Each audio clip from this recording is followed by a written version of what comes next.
Next up, we have Darryl Rawlings. Darryl Rawlings is an animal lover and serial entrepreneur. He is a CEO and founder of Trupanion, a pet insurance provider based in Seattle, Washington, that offers and administers cat and dog insurance in the United States, Canada, and Puerto Rico.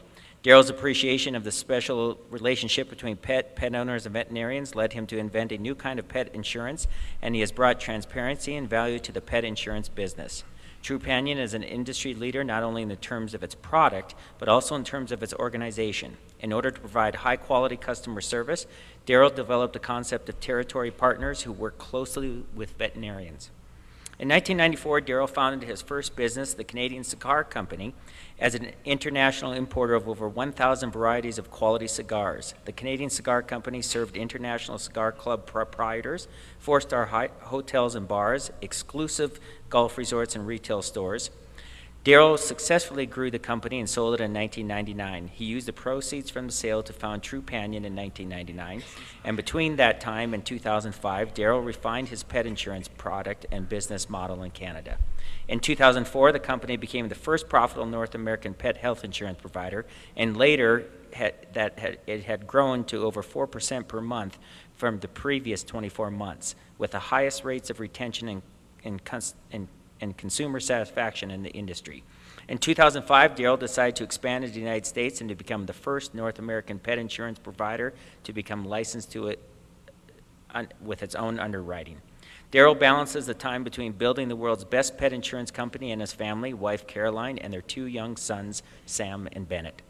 In his presentation tonight, he will describe the traits of an employee who excels in this field and helps us understand how educators can help to create these ideal employees. Join me in welcoming Darryl Rawlings.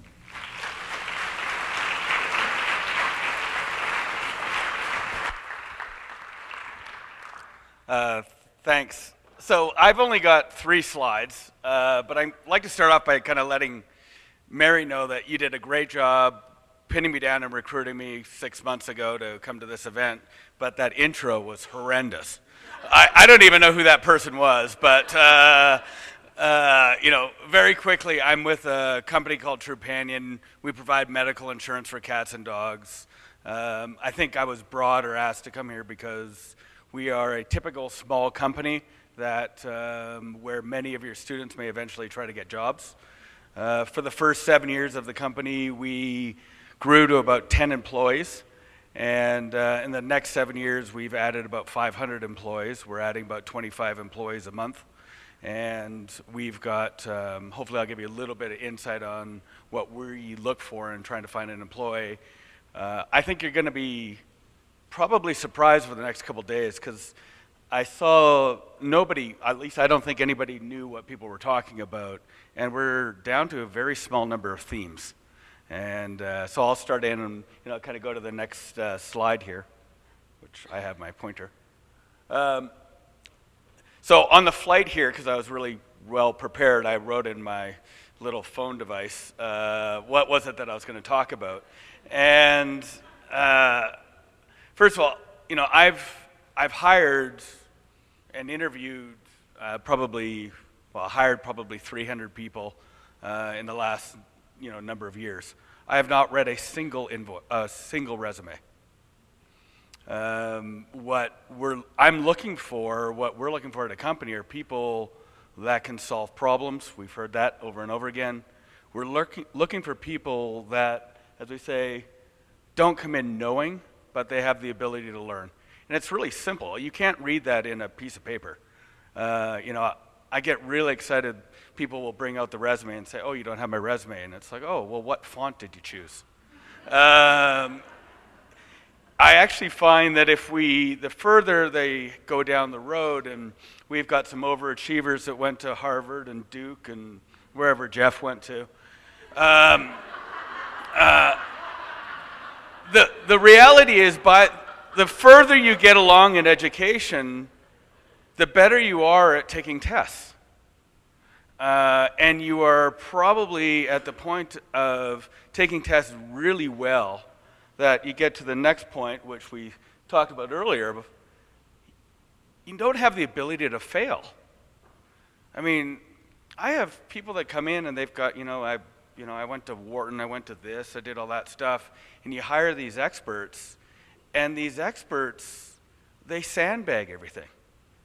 They change the rules. They want to change the bell curve. You say, we want to try to achieve this. It's the problem we're trying to achieve, or the problem we're trying to solve. And they say, well, let's make the problem a little bit smaller. Because if we don't make it smaller, I don't think I'm going to be able to get it done by the quarter. If I don't get it done by the quarter, I'm not going to become vice president. If I'm not vice president, I'm not going to become this. Then I'm not going to be able to buy my house.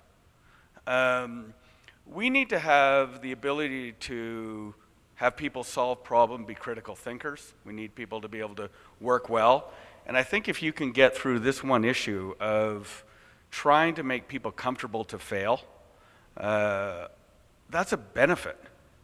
I mean, I don't think any of us would have, and Sonia, thank you for starting today, none of us would know WD2.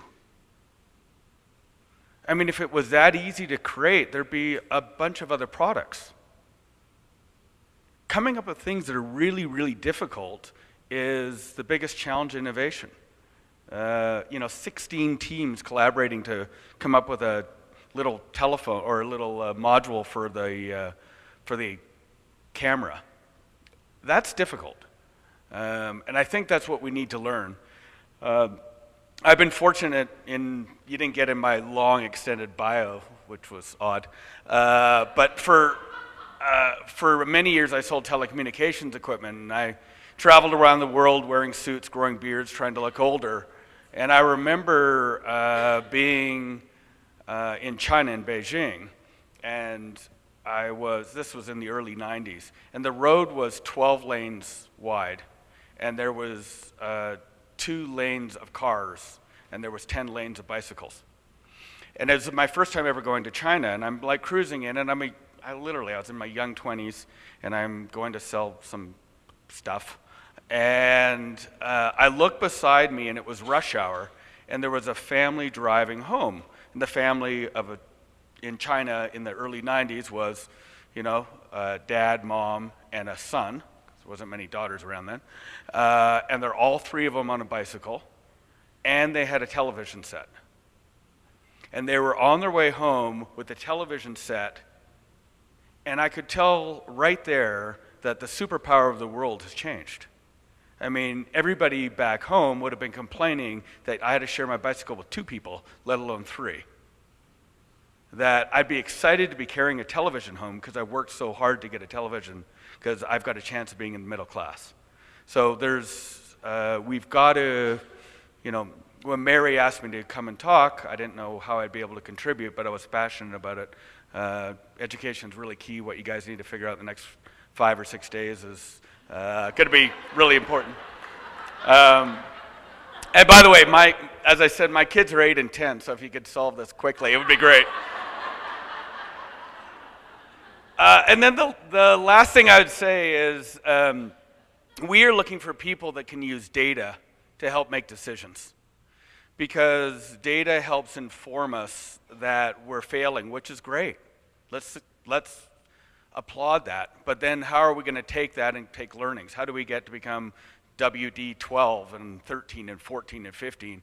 And I found the people that inside the organization who are comfortable working with data are able to learn faster. So that, I think kids are better with it, with iPads and everything else. But if we can get that into the classroom, I think that would be really helpful. That's it.